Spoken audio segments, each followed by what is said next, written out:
A very good evening to you. Thanks for joining us on the Friday edition of the show. I'm Yemi Adebayo. On the show tonight, we'll talk about what's going on in basketball. We told you about the African qualifiers yesterday. We'll tell you about the exploits of our team. It wasn't a good start. We'll talk about that as we move on. We'll talk about appointments in basketball. We'll look at the stories behind some of the things that have happened in the past.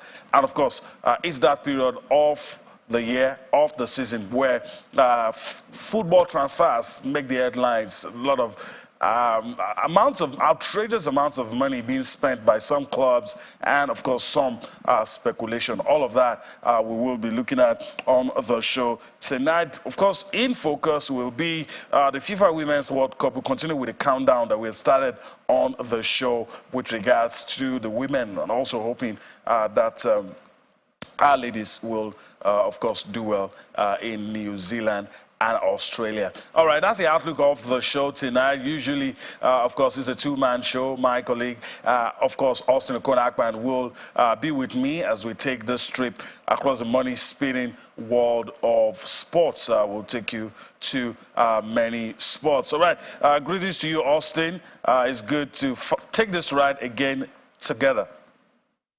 What a great things to you, Yemi, and of course, everyone joining us from different parts of the world. Thank God it's Friday, Yemi, so I see our ties are off, and then we're trying to have fun tonight on the show. I like the fact that we have some cheery news. I'm also pumped up that we're counting down fast now to the FIFA Women's World Cup. This one will definitely get us talking. And for the Nigeria Basketball Federation, I'm happy we've appointed a coach. The AfroBasket, I think July 28th. Let's see what Coach Rena can do with the D Tigress, a top side, just the problem of administration slowing things down. We'll talk about it on the show. I'm also excited that as we await the start of the new NPFL season, club licensing has become a thing again. I mean, they're talking about it now. I like it because we must start doing things professionally. We like what we saw with the league last season. We must consolidate. All right, good. Very good way to start the show tonight. All right, let me just take my seat and, of course, introduce our partner in the Lagos studio. And on a day like this, it's good to have him join us. When I saw him, I said, Happy New Year. Probably the first time I'm seeing him. It's a long while. It's a long while. Iken Okechukwu joins us. Greetings to you, Iken. Thank you very much. A lot to unpack, really, with limited time. But let's start with basketball, and that's what Austin has said. And if you were listening to us yesterday, there were some knocks about appointments yet to be made, preparations. It's as if they were listening. And, I mean, the house is in order now. Can we say that? Okay, a step in the right direction. A step in the right direction. But again, I think some people are calling in question the caliber of coach they employ, Coach Rena. So okay, so just for our viewers, Rena Wakama is a new coach for D Tigress as they approach the tournament in next month, July. July starts tomorrow. The jury is still out on the appointment. People are still not really in tune with, what her pedigree and everything. I've been listening to some programs, I've been listening to some other analysts, and they don't seem to, it's like there is favoritism somewhere. It's not yet proven, but I don't think everybody is cool, let me put it that way, with their appointment. But at least they have a coach, somebody's going to take them to the tournament, and let's see how it does. It might be the turning point that the team needs. It might be. So let's all keep our fingers crossed and hope for the best. All right. So Austin deserves the credit. I think he said it yesterday. I mean, give the federation some knocks with regards to some decisions they've made. And Austin, I guess you've been vindicated with this decision, but then again, like Iken has said, the jury is out. Of course, the new manager has an experience with the team, former player, but as coaching goes, I think that's where the question is really. It is what it is. I mean, she has some, experience. It's left for her to, get into this job, but I do not fancy her because this is short notice. It's very short. You start wondering, what was the NBBF thinking? Because You bring in a coach now. The coach needs to know the players. She needs to bring in a style. The players need to go to that style. We've not started talking about conditioning, strategy, tactics, psychological aspects of the game. But what I like about this appointment is that she's a former national team player. So she's going to carry Esprit de Corps into the team. She's also an assistant coach at Stony Brook University as head coach. So, when you do basketball in America, I find it difficult to criticize you. I'll tell you why, Ikena. Because even if you do not have what it takes to be a top-class coach, you are surrounded by activities that have standards, that have structure. You understand what it means to go through the processes, and you have to take it one after the other. And for her to be a coach at that level, she's definitely learning some things, So I like that, okay? Let's wait to see now how she can translate whatever skills she has on the job with the D Tigress, because this is a top side. They've won the Afro Baskets in the last 3 years. They've gotten the three-peats. They are looking for a record-breaking first title. This isn't the way to get into that sort of mission, but hey, it is what it is. I was going over the moon last night on this show, saying, what are we doing? And I just wanted us to get out. I told you that these guys, they watch. So we will not let them have sleep, because you came out to say you want to be part of the administration of basketball in Nigeria. So you must do the right things, because we know that basketball has the potential to empower young persons. So congratulations to Coach Rena. I cannot wait to see what she'll bring into this team, but let's just lower our expectations, Ikena.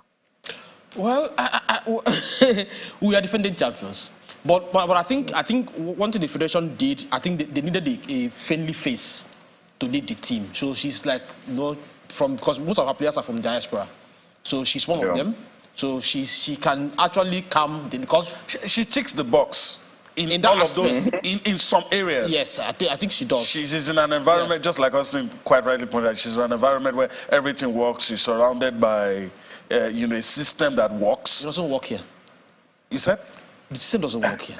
Well, but that's why I said... Because this team qualified for a World Cup. If you're going to take somebody for something like a stopgap, I think she ticks the box. Whether or not in the interim it works, but whether or not in the long run, because really, whatever happens at the Afro Basket, look at when you're appointing a coach. What are you going to say? Yeah, but even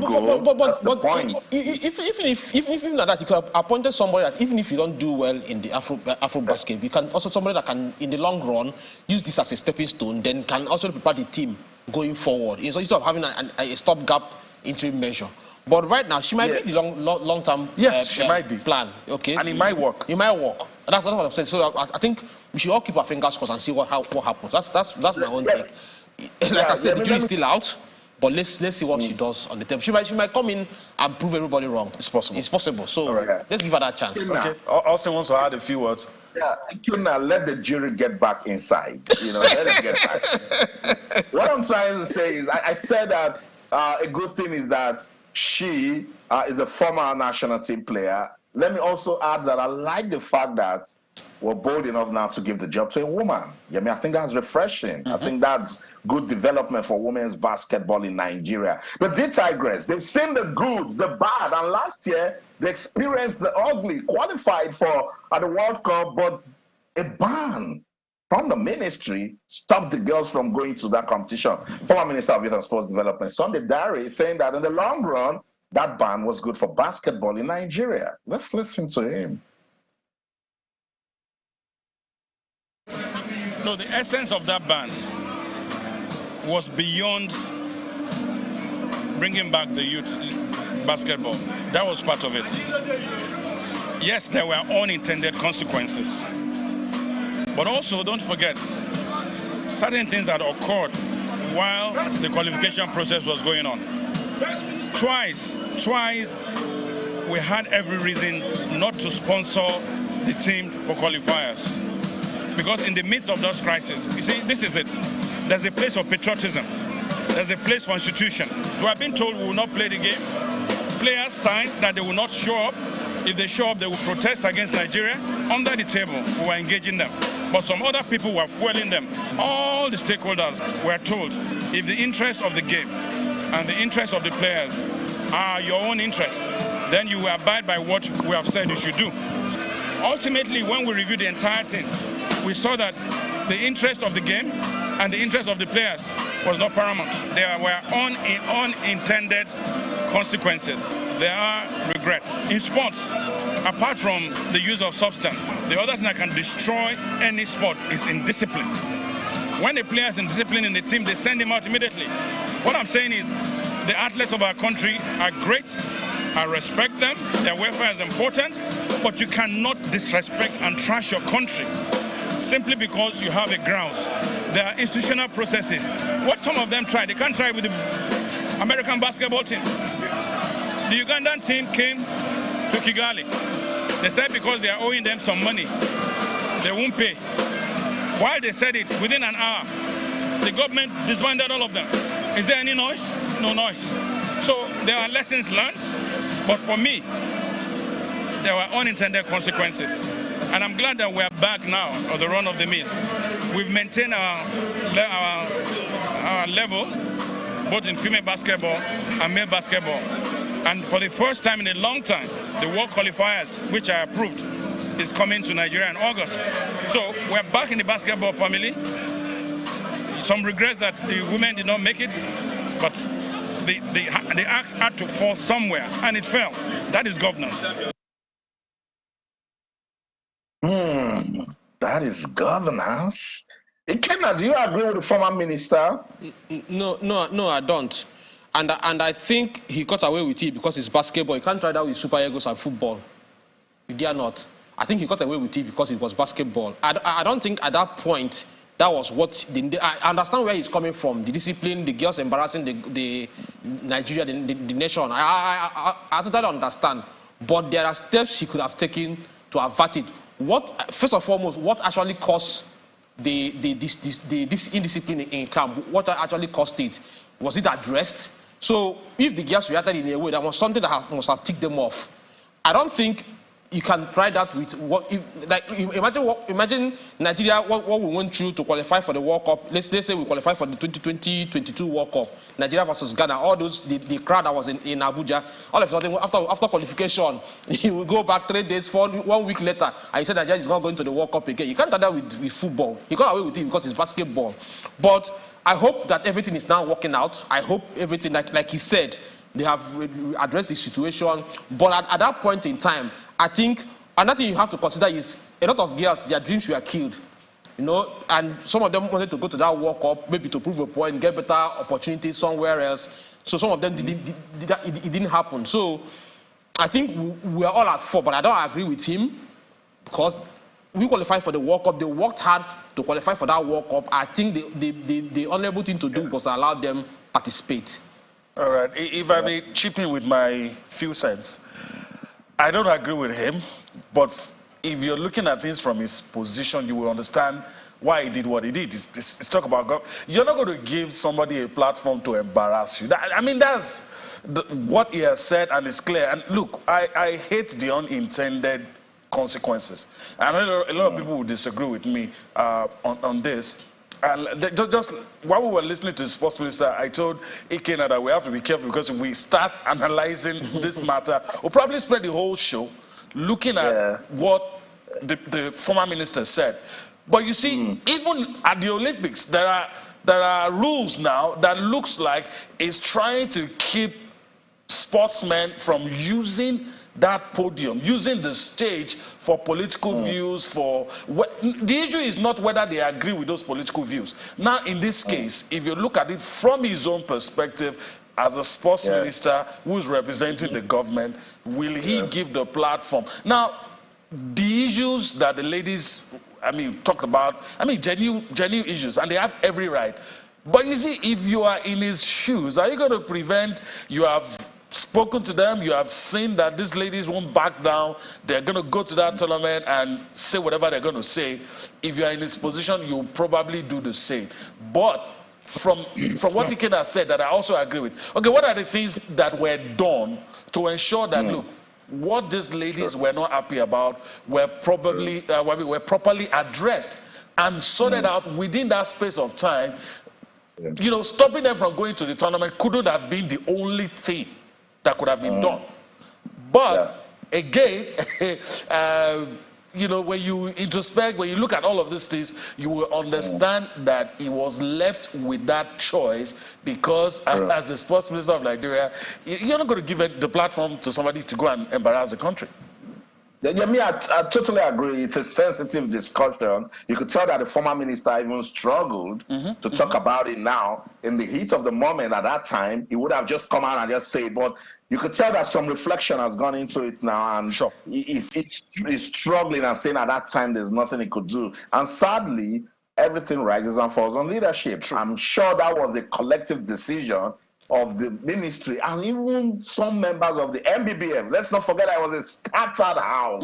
The NBBF, you know, they were as clueless as ever. Didn't know where the administration of basketball was going. But the painful thing about that ban that I'm sure Mr. Sunday Dare will go back and think about is that the heat majorly was felt by the players. And that was painful. You hear me? Every sports person that I know in these 15 years I've been doing this job play to just compete at the world level. You qualify, go through the pains, and then it's just administrative issues in your country. Because they had every right to demand whatever demand made at that time. You know? So for me, I keep telling people, this thing happened in May 2022. This is June 2023. We're talking about it. Let us learn from it. Let's keep the positive lessons because these issues will arise. And I mean, you know what I always say on this show, that PR doesn't solve problems. It avoids problems. True. Those problems are still there. Now, what are we doing? Because it will come back again. Yeah. It definitely will. No, sorry, but not just in basketball, because at least I'm happy it's sports ministry. So there are other arms and legs. So there's football. They've done it a million times. Of course, we know about the Super Falcons and what they did in them. So there are other sports. So the question is not about. I think they made a scapegoat of those ladies. That's my own take, my own thinking, my own little opinion. But what other sports do we have a policy that says, okay, if Super Eagles is going for African Nations Cup, what happened with the ladies does not happen in Cote d'Ivoire? Okay, because I know we are not born today. We know what transpires when we go out for international competitions like this. So it's not about just the Tigress. What other sports that the ministry monitors? What have they done to make sure that this thing does not go through, you know, they don't do the same thing that the Tigers did? So that's my own thing. And I think I'll keep maintaining it. I think it was a wrong move, but let's learn from it and move forward. I hope we do. That's a challenge. You could play back what shows we've done 5, 6, 7 years ago. We'll probably be saying what we're saying tonight. So, but I guess, you know, as a new sports minister, will be appointed very soon. All of these issues will, you know, be looked at and sorted out. And I hope we're going to have a minister who will not seem to have his hands tied. I think because our focus on football only. Our focus on football, you know. We need to go on a break, just like I said. When we delve into that matter, I knew it was going to get to this. So we go on a break, and when we return, hopefully we'll be able to look at other matters arising and of course, focus on the FIFA Women's World Cup. We'll go for that break, come back for more Sports Tonight. All right, welcome back. We have to rein in ourselves to let the matter go because we could go on and on. It was almost a debate between me and Ikena, but of course, we have to move on. Let's go to the Afro-can now and talk about what happened today. It wasn't a good start for Nigeria. Of course, we lost. And the result will come up on your screen. We'll be able to tell you how it all panned out today. Of course, Nigeria lost 62 to 65. That's what happened. Before we get a confirmation of the result, Ikena, your thoughts on that one. A competition for homegrown stars, and I mean, it's good. I thought you could have nicked this, and I had a discussion about this yesterday. I said maybe I was too, my ego took a better part of me. So it's not a bad, it's not a bad scoreline. It's poor. If you look at it, the scoreline is actually poor because it can now consider how many shots that we were rewarded. So, but I think. Do you think we deserve something against the opposition? I mean, yes, Guinea is not. Yeah, they're not one of. If you're talking about Senegal, yeah, I can understand. I can understand. But Angola. But you never know what these countries are doing. They develop their leagues and develop their players back home. So I think it's a rivalry. It's a West African rivalry. And what I heard is that it was the two West African zones that came together to play. So. It's fine. We can move forward and plan better. All right. Let me just move up to the screen for a confirmation. There you have it. It's right there. Not the result you wanted to see, but I have the task of letting you know that wasn't a good start for Nigeria. So Nigeria lost 62-65. And judging by what Ikena has said and what a lot of people have said, the fact that we're participating is good enough. The painful aspect is some of the issues back home that we've not sorted, and that could be a problem. Let me go to Austin for his 2 cents on this. Do you make much of the results, or you're just happy that you'll see Nigeria's name in this championship? Oh, yeah, I mean, I told you last year on this show, go back and watch. I said, I don't expect anything from the D Tigers. Anytime they come out now, I don't expect. Why I can do for the D Tigress is because those ladies, I know what they've done for themselves personally. But with this NBBF and the D Tigers, for instance, when was the last time you talked about the D Tigers? How did they prepare for this competition? I keep saying it that there is no shame in writing to organizers to say, we do not have what it takes to compete. We don't have a team. I'm telling you, there's no shame. Just say it and keep your pride. Because this is Nigeria. Come on, man. At any level, with our talent, with our diversity, with our natural resources, with the people. How can we come out against Guinea and lose in basketball? Even if you tell me it's secondary school basketballers you put together and it's Nigeria, Guinea, it's sad. This is what I'm talking about. Until the NBBF gets realistic and say, let's reshuffle everything and start again.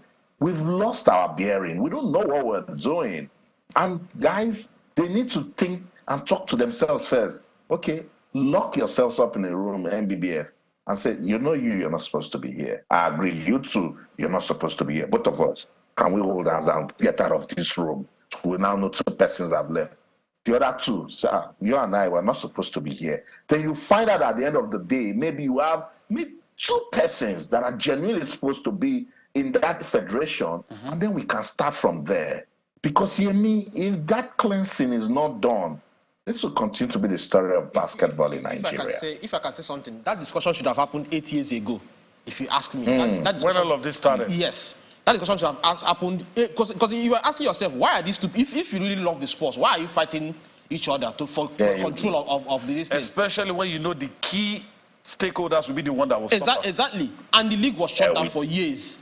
You understand? So, like he said, it's more than 2 people. That is holding this. It's more than 2 people. A lot of people. This discussion should have happened 8 or 7 years ago. All right. Let's talk about the one that will gladden our heart a little. We're just reacting to the result, but I fear, like Austin said, that this might be our lot in the next few years if we are not careful. All right, let's move on now and talk about something that is heartwarming, a lot of firsts, a lot of things. It's 19 days to go. It's 19 days to go, I say again, to the FIFA Women's World Cup. And a lot of the excitement, it's in the air. It's in the air. And, of course, maybe if we begin to look at it from the Nigerian angle, maybe that might dampen your spirit a little. But if you're looking at what FIFA has been able to do, what New Zealand and Australia are putting together, then you know this is going to be the biggest Women's World Cup ever. But let me go to Ikena quickly. Let's talk about this. How excited are you? Oh, really excited. For the fact that it's going to take place in the morning, it's really exciting. At least you have a glimpse of a game before you go to work. That's for starters. And I think FIFA has put so much work, both FIFA and the organizer, they have put To upgrade this tournament in prestige, in stature, money. Publicity has been awesome. I've not had any other thing since the last 1 week, apart from the Women World Cup coming on. So I'm very, very soon. Next 1 week, everybody started relocating to Australia, and and teams are preparing. So all you need now to do is for us here back home, open up. I know there are a lot of controversies about the list, the players. Both sides, everybody's. But right now, I think the next thing is we open up our camp and people will start. Our players will start arriving, and let's see friendly matches start coming up. So let's see the seriousness and the preparedness of teams going to play in this season. But FIFA has done a lot of work to promote this tournament. I agree with you. All right, let's quickly talk about England and of course the expectations on the ladies from England. The Lionesses, a lot of injuries, a lot of withdrawals. There's been some speculation. So let's talk about them for a while. Coach Rena has been talking about this team, and of course she's saying that they're going to use the friendly against Portugal to test run, to see what they're going to be able to do. And she's also saying there are some spots up for grabs in the team. Let's listen to the coach of the Lionesses who come back from On Sports Tonight. Yes, what I just said. No, I'm satisfied with this preparation, and of course, yes, we would have wanted to play a little more games, but this is the schedule we have, and you want to do what's best in preparation, but also what fits in the schedule from a physiology point of view. So no, we're happy with this. These are the facts. We have to travel to the other side of the world too, which needs some time to adapt to, and then we go into the group stage. So no, we're ready. Well, we're getting closer, that's clear. You want to get closer, but we're still trying out some things. And on some positions, I don't know what the starting lineup will be. There's still competition going on. And that's why we need those 2 games too. Well, of course, the team has changed a little bit. That's what happens always. So there's always team dynamics. So some players are not part of the team anymore. Some players come in. There's different experiences. There's different competition now. And there's in some positions really high competition.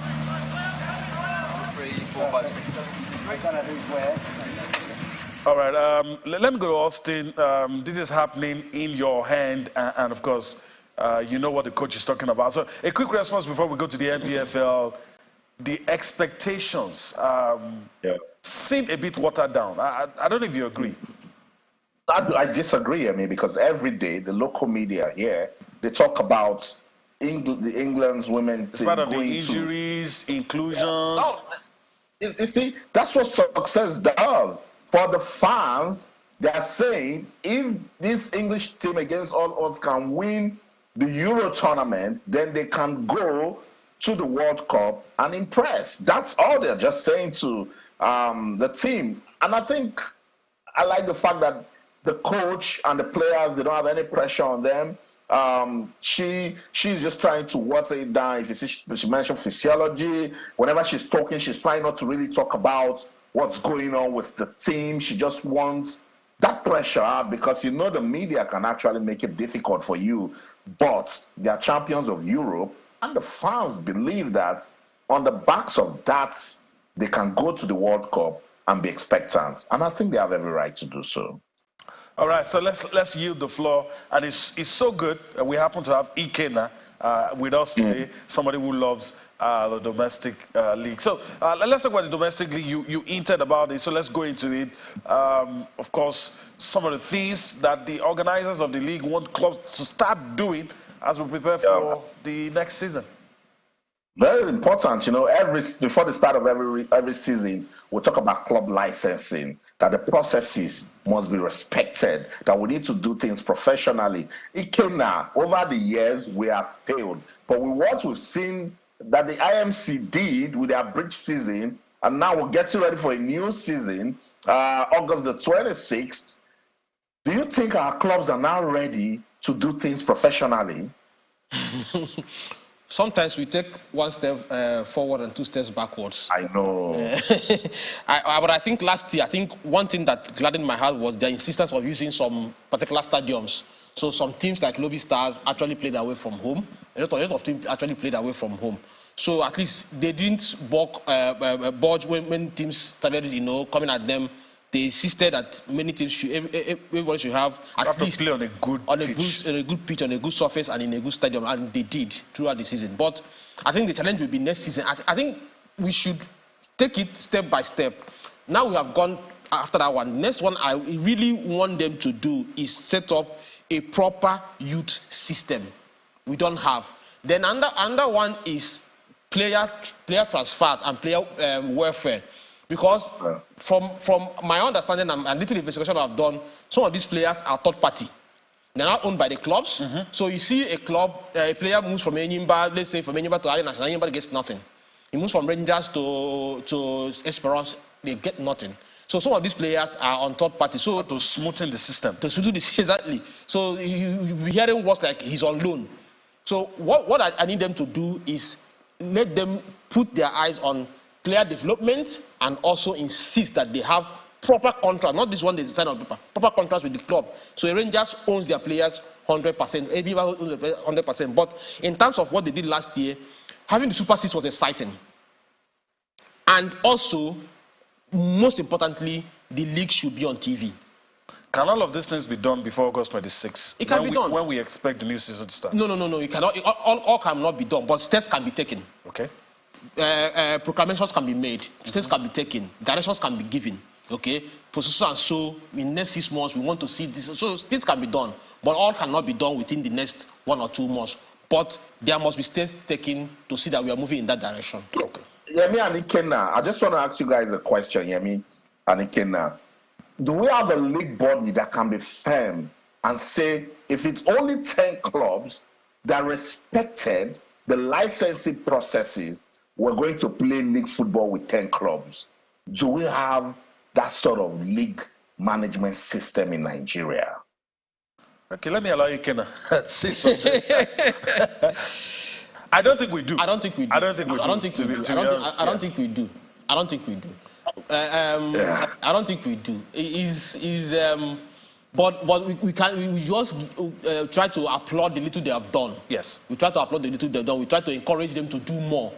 But I think if I'm being sincere, they were a bit firmer last season.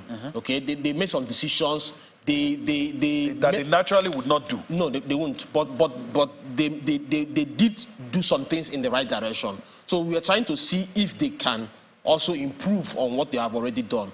But in terms of having that firm decision, we will have the board, I will say no.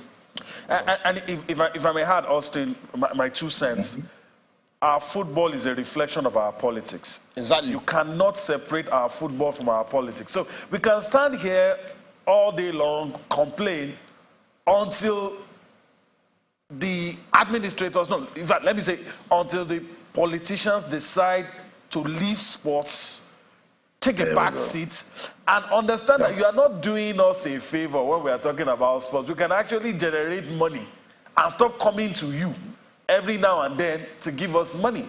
I'm just, not just football alone, all of the sports. And that's what's happening outside. I mean, you don't look at the English Premier League when coronavirus was on.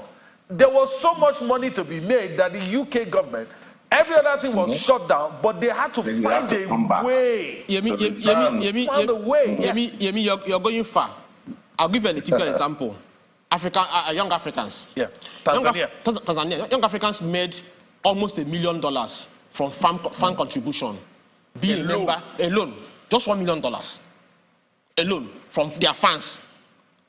Being members of the Young Africans football club. Tanzania. Now Tanzania has 3 teams. They have Simba, they have Young Africans, and they have Azam. Young Africans made it to the final of the Confederations Cup.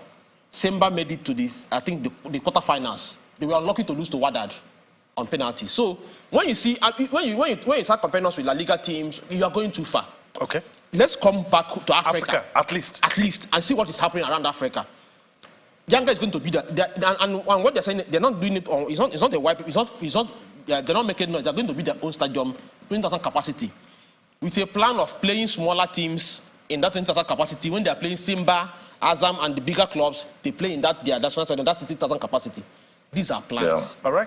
All right. Austin, it does appear that our time is fast spent. So let's hand it over to you next 2 minutes. Let's talk about football transfers. David De Gea is in the news. A lot of people are complaining that he's being treated shabbily. I don't know if you agree. Take a wage cut. The young man agrees. Then again, something comes out of the window. And now he appears he's going to leave as a free agent.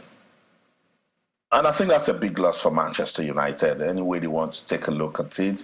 Because I think goalkeepers even get better as they grow older, you know. And I think David De Gea has been loyal to Manchester United. I do not understand the background politics that's going on at Old Trafford, but Cristiano Ronaldo tried to explain to us, you know, and quickly they shipped him out. But I think David De Gea will gain from this. He still has enough quality in him to even go to top sides. Don't be shocked if even Arsenal can try to see what they can do, you know, with his availability and other top clubs. But I think that's poor politics from Manchester United. I do not like that treatment given to David De Gea. You hear me? All right. And I'm not allowed to speak as an Arsenal fan. I'll do that tonight. I don't think the Gunners want that goalkeeper. Before we let you go, Hakim Ziyech. We thought he was on his way to Saudi Arabia. We hear an injury, medical, so he's still with Chelsea. Yeah, any injury. And you wonder where he got the injury from. Because he wasn't playing. Exactly.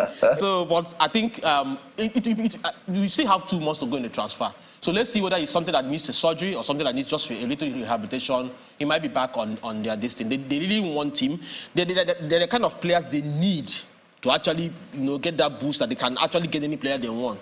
On David De Gea, Manchester United is going for Nana, and I don't think he's going to play second fiddle to Onana. So you just want him out? They just want him out. And I think, so probably he might even go to Inter. Okay. That's part of the deal. It might be a swap. It might be a swap. All right, Iken, I want to thank you for your time on the show today. Hopefully we'll do this again some other time. Thank you very much. I'll be back. All right. All right. It's good to hear. And Austin, we got to go. We got to go, yeah. I mean, unfortunately, we couldn't take that story about the psychologist who said that tennis is the world's most mentally challenging sport for elite athletes. You know, I respect his opinion, but boxers will say, are you kidding me? Formula 1 drivers will say, yeah, right. And that's the show in London. I'm Austin Okonakpani. Everything you do, remember, keep talking sports. Bye for now. All right, that's all we could take on the show tonight. Hopefully we made your day. We'll be back here again next week. I'm Yemi Adebayo. Bye-bye now.